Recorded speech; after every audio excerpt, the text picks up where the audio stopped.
दोस्तों, option buying और option trading के रिगार्डिंग ये वाला मीम या फिर ये कहावत आपने ज़रूर सुनी होगी कि मैं खुद के घर में रहता था और मेरा दोस्त किराए के मकान में रहता था। फिर उसने मुझे एक दिन ऑप्शन ट्रेडिंग के बारे में बताया और अब हम दोनों किराए के मकान में रहते हैं। तो मेरी ट्रेडिंग जर्नी भी कुछ ऐसी रही है दोस्तों रिगार्डिंग ऑप्शन बाइंग। मैं वैल्यू इन्वेस्टिंग काफ़ी टाइम से करता हूँ, इन्वेस्टिंग में बिलीव करता रहा हूँ, लेकिन वन फाइन डे मेरे दोस्त ने मुझे बताया कि ऑप्शन ट्रेडिंग एक ऐसी चिड़िया है जहाँ 5 मिनट में भी ऑप्शन बाइंग एक ऐसी चीज़ है जहाँ 5 मिनट में तुम्हारा इन्वेस्टमेंट डबल हो सकता है, जो कि नॉर्मल इन्वेस्टिंग में आपको 6 महीने साल भर भी लग जाते हैं आपका इन्वेस्टमेंट डबल होने में। तो यहाँ 5 मिनट में भी डबल होता है, तो ये चीज़ किसी को भी अट्रैक्ट करेगी।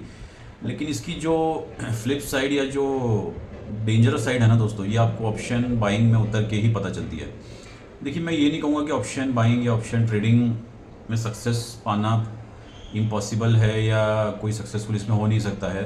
सेबी का डेटा ये कहता है कि हर 100 में से 7 ऑप्शन ट्रेडर सिर्फ प्रॉफिटेबल हैं। बाकी 93% लोग जो हैं उन्होंने लॉसेस से इनकर किए हैं। तो देखिए, 7% क्यों ना हो, लेकिन एक रेशियो है। मतलब अब देखिए आप, तो देखिए आप कोई भी फील्ड ले लीजिए, आप इंजीनियरिंग ले लीजिए, डॉक्टर का फील्ड ले लीजिए, आप सीए ले लीजिए, या फिर आप आईएएस का फील्ड ले लीजिए। हर जगह एक सर्टन परसेंटेज लोग ही वो चीज़ क्लियर कर पाते हैं। तो हर चीज़ हर किसी के लिए नहीं होती। इंजीनियर आप देखेंगे 30 से 40% लोग इंजीनियर बनते हैं, बाकी 60% नहीं बन पाते हैं। डॉक्टर सिमिलरली में भी उससे कम रहेगा, 15 से 20% सिर्फ डॉक्टर बन पाते होंगे, बाकी लोग में भी अफोर्ड ही कर नहीं पाते होंगे because of the cost.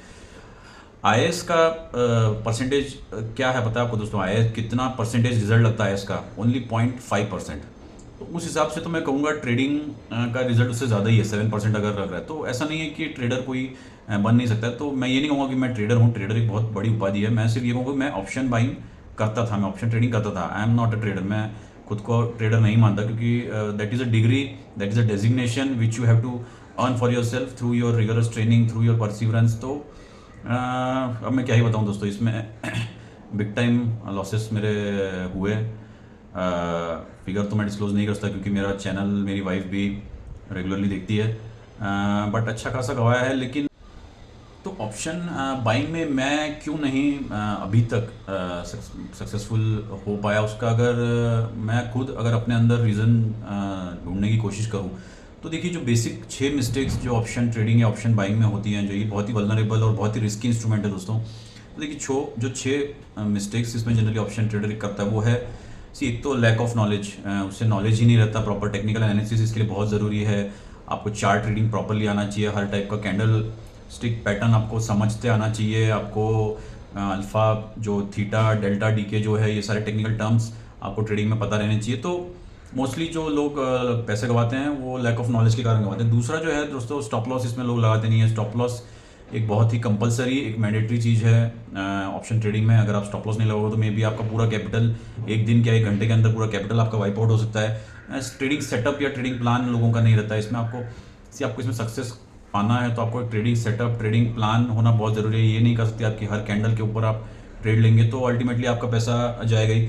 Poor risk management एक बहुत बड़ा रीज़न है लॉसेस का, कि आप पोजीशन साइजिंग अपना कर नहीं पाते हैं। आप एक ट्रेंडिंग मार्केट नहीं है, फ्लैट मार्केट है, साइडवेज है, उसमें आप ज़्यादा पोजीशन ले लेते हैं और अल्टीमेटली प्रीमियम डीके हो जाता है और आपका लॉस हो जाता है। तो पोजीशन साइजिंग और रिस्क मैनेजमेंट ये बहुत इंपॉर्टेंट चीज़ है अगर आपको एक सक्सेसफुल ट्रेडर बनना है। तो ये चीज़ भी आपको ज़रूर बहुत मायने रखती है।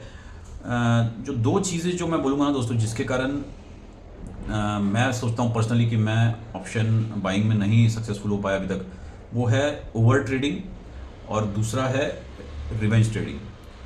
तो मैंने खुद के जब सारे ट्रेड्स देखे दोस्तों, पिछले कई महीनों के ट्रेड्स मैंने देखे, तो मैंने बहुत ज़्यादा ओवर ट्रेडिंग किया है और मैंने बहुत ज़्यादा रिवेंज ट्रेडिंग किया है। तो ओवर ट्रेडिंग का मीनिंग क्या है दोस्तों, कि आप एक सर्टन सेट ऑफ ट्रेड्स अगर आपने प्लान किया, सपोज 3 से 4 ट्रेड अगर आप प्लान करते हो दिन के, वहीं आप कहीं जाके 15 से 20 ट्रेड ले लेते हो। Ultimately over trading results into losses. अब ओवर ट्रेडिंग मेरे केस में 2 चीज़ों से हुआ।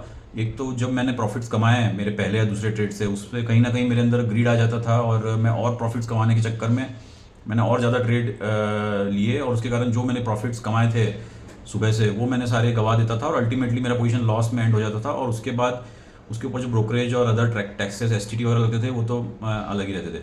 और दूसरा रिवेंज ट्रेडिंग, ये चीज़ मैं अभी तक ओवरकम नहीं कर पाया दोस्तों, क्योंकि हार्ड अर्न मनी है ऑब्वियसली हमारा, तो कहीं ना कहीं ये लगता है कि जो पैसा गवाया है वो आज ही मुझे रिटर्न मिलना चाहिए। तो ये दो चीज़ मुझे पर्सनली लगती है मेरे फेलियर का रीज़न अभी तक, ऑप्शन बाइंग में, ऑप्शन ट्रेडिंग में। अगर आप इस सारे रीजंस देखेंगे ना दोस्तों, लॉसेस होने के ट्रेडर्स के, तो इसमें से लास्ट दो रीज़न जो हैं जो मैं खुद को एट्रीब्यूट करता हूँ, they are more related to the trading psychology. मतलब इन दो चीज़ों को, ओवर ट्रेडिंग और रिवेंज ट्रेडिंग को, मैं 70% वेटेज दूंगा to become a successful trader. ये दो चीज़ें जो है ना, ये आपकी माइंड से रिलेटेड हैं, आपकी साइकोलॉजी से रिलेटेड हैं, आपकी मेंटल डिसिप्लिन से रिलेटेड चीज़ें हैं। क्योंकि देखिए बाकी चार चीज़ें जो हैं ये कहीं ना कहीं अपने टेक्निकल स्किल्स हैं, आपका सॉफ्ट स्किल्स है, आपका रिस्क मैनेजमेंट है, ये over the period of time आप सीख सकते हैं दोस्तों। लेकिन आपका माइंडसेट एक ऐसी चीज़ है ना दोस्तों, जिसे बदलना बहुत मुश्किल है, बहुत ही चैलेंजिंग टास्क है आपके माइंड को कंट्रोल करना, क्योंकि that is something which is uncontrollable. क्योंकि अगर माइंड कंट्रोल हो जाता दोस्तों तो दुनिया काफ़ी और हसीन होती, क्राइम्स नहीं होते और बाकी चीज़ें जो एंटी सोशल एलिमेंट्स नहीं होते, ये सारी चीज़ें माइंड की ही उपज हैं। तो माइंड एक ऐसी चीज़ है जिसे कंट्रोल करना सबसे मुश्किल चीज़ है, और यही किसी ट्रेडर की हार या जीत को डिसाइड करता है, उसका ट्रेडिंग साइकोलॉजी। तो ट्रेडिंग में क्या होता है दोस्तों ना, कि बहुत सारे लोग, मैं आपको एक ये मीम दिखाता हूँ मैं, ये भी बहुत चलता है। क्या कहते हैं ट्रेडर्स या फिर इन्वेस्टर्स के, मार्केट ने मेरा सब कुछ लूट लिया, मार्केट ने मुझसे सब कुछ छीन लिया। और मार्केट आपको क्या क्या कह रहा है, I don't know who you are. Market कह रहा है कि तुम कौन हो। तो यही सच्चाई है दोस्तों मार्केट की, जो आपको समझना ज़रूरी है। मार्केट को ब्लेम देने से कोई फ़ायदा नहीं है, ये आपकी गलती है, आपका लैक ऑफ नॉलेज है, आपका मेंटल डिसिप्लिन का शॉर्टकमिंग है कि आप मार्केट में पैसा नहीं कमा पा रहे हैं। मार्केट को आपसे कोई लेना देना नहीं है दोस्तों। मार्केट में करोड़ों लोग रोज़ आते हैं, अब जो पैसे रोज़ इन्वेस्ट होते हैं बाहर जाते हैं, ये जस्ट एक प्लेटफॉर्म है जिसे अगर आप प्रॉपरली स्टडी करेंगे, इसमें टाइम इन्वेस्ट करेंगे, इसको प्रॉपर एनालिसिस करेंगे, तो ज़रूर आपको लॉन्ग टर्म में ये वेल्थ क्रिएट करके दे सकता है। अगर आप इसको मिस यूज़ करोगे आप इसका, तो डेफिनेटली ये आपको बर्बादी की तरफ ही लेके जाएगा दोस्तों, मेरा इतना ही कहना है। तो एनीवेज मैं ये नहीं कहूँगा कि इसमें सक्सेसफुल हो नहीं सकते। मैंने अगर पर्सनली बताऊँ तो जितने भी प्रॉफिट्स कमाए थे वो इसमें गवा चुका हूँ मैं अभी तक। लेकिन एक चीज़ जो है जिसके कारण मैंने ये सारे लॉसेस रिकवर किए दोस्तों, वो मेरी बेसिक चीज़ जो मेरे अंदर है, वैल्यू इन्वेस्टिंग। वैल्यू इन्वेस्टिंग ही वो चीज़ है जिसके कारण मैं अपने सारे ट्रेडिंग लॉसेस को काफ़ी हद तक रिकवर कर पाया दोस्तों। और इसी कारण से स्लोली मैंने अपने आप को ट्रेडिंग से परहेज़ करना शुरू कर दिया है। ऑप्शन बाइंग से मैं दूर रहता हूँ अब, और मैं सिर्फ इन्वेस्टिंग पे फोकस करता हूँ, वैल्यू इन्वेस्टिंग पे फोकस करता हूँ। IRCON international, MGL, HDFC, AMC, ऐसे कुछ स्टॉक्स हैं जिनमें मैंने 50% से ज़्यादा रिटर्न्स लिए हैं, जिससे मेरे ये ट्रेडिंग लॉसेस रिकवर हुए हैं। बजाज हाउसिंग फाइनेंस का IPO, प्रीमियर एनर्जीज़ का IPO, इन दोनों में मेरे को 120% रिटर्न मिले हैं, जिसके कारण मेरे ट्रेडिंग लॉसेस रिकवर हुए हैं। बाकी ऐसे कई सारे स्टॉक्स हैं जहाँ मैंने 20 to 25% रिटर्न लिए हैं over the period of time, जिसके कारण मेरे ट्रेडिंग लॉसेस कम हो गए। तो एक चीज़ जो दोस्तों मैं समझा हूँ मेरे एक्सपीरियंस से, कि अगर वेल्थ आपको बनानी है ना दोस्तों लॉन्ग टर्म में, तो आप somewhere you have to shift from trading to investing. That is my perspective, my experience, जो मेरे एक्सपीरियंस से मैंने सीखा है कि अगर आपको लॉन्ग टर्म में वेल्थ क्रिएट करनी है तो आपको लंबे समय तक मार्केट में बने रहते आना चाहिए। ओवरनाइट सक्सेस कुछ नहीं रहता है। आप अगर सोच रहे कि आज मैं पैसे डालूंगा कल वो डबल हो जाएंगे, तो ऐसा कुछ नहीं रहता है दोस्तों।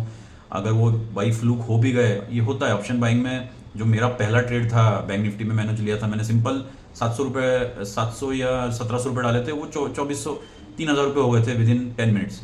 जहाँ से उस टेम्पटेशन की मेरी शुरुआत हुई थी, but ultimately over the period of time मुझे समझ में आ गया कि this is quite difficult task for me, क्योंकि मेरी मेंटल डिसिप्लिन को मैं उस तरह से ट्रेन नहीं कर पाया, उस पर्टिकुलर चीज़ को ओवरकम नहीं कर पाया, मेरी ट्रेडिंग साइकोलॉजी को मैं ओवरकम नहीं कर पाया। हालांकि उसके ऊपर मैं काम कर रहा हूँ अभी भी। एक चीज़ जो रहती है ना दोस्तों, एक रहता है खुजली रहती है एक्चुअली, एक कि मैं कितना भी परहेज़ कर लूँ ना, मैं 1-2 ट्रेड दिन के लिए ही लेता हूँ एक्चुअली। तो ये होती है एक ट्रेडर की खुजली।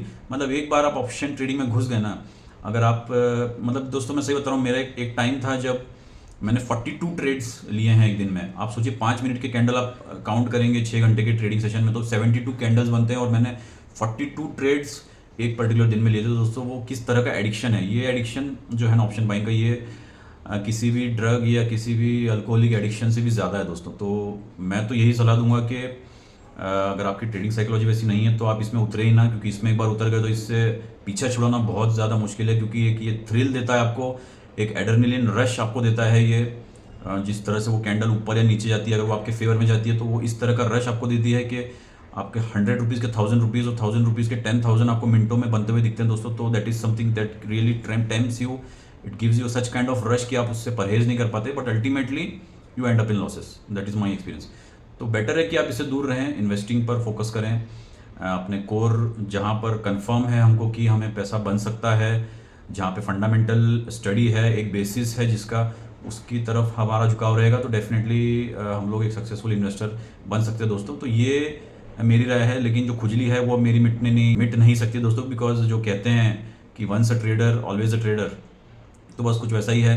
एक आध दो ट्रेड मैं लेते रहूँगा, लेकिन ये जरूर मैंने मेरे अंदर एक डिसिप्लिन लेके आया हूँ कि मैं ओवर ट्रेडिंग अब नहीं करता। वो पैच मैं ओवरकम कर चुका हूँ। जैसे एक दो ट्रेड मेरे थ्रिल के लिए मैं ले लेता हूँ, प्रॉफिट हुआ तो हुआ, अदरवाइज छोटे मोटे लॉस में मैं उसको क्लोज करता हूँ, जो कि मेरे इवेंचुअली इन्वेस्टिंग से वो काफ़ी हद से ज़्यादा कंपनसेट हो जाता है। तो दैट इज़ जस्ट फॉर, तो ये एक छोटा सा मेरा एक्सपीरियंस दोस्तों मैंने आपके साथ शेयर करने का एक मेरा प्रयास था कि मेरी जर्नी ट्रेडिंग में कैसी रही और इन्वेस्टिंग में मेरी जर्नी कैसी चल रही है। तो आई होप उसमें से आपने जो सही चीज़ उठानी है वो ज़रूर उठाई होगी और उस डायरेक्शन में आप ज़रूर प्रयास करेंगे।